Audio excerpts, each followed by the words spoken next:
नमस्कार, सत्यदर्शन न्यूज मध्ये आपले स्वागत आहे. मी पायल शहा. एक नजर टाकूया आजच्या ठळक घडामोडीवर. महाराष्ट्रातील ज्या शाळांमध्ये मराठी भाषा शिकवली जात नाही त्यांची मान्यता होणार रद्द.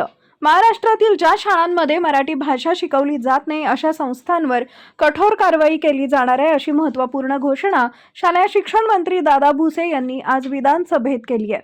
शिवसेना ठाकरे गटाचे आमदार हरुण खान यांनी मुंबईतील इंटरनॅशनल शाळांमध्ये मराठी शिकवले जात नसल्याचं सांगितलं होतं.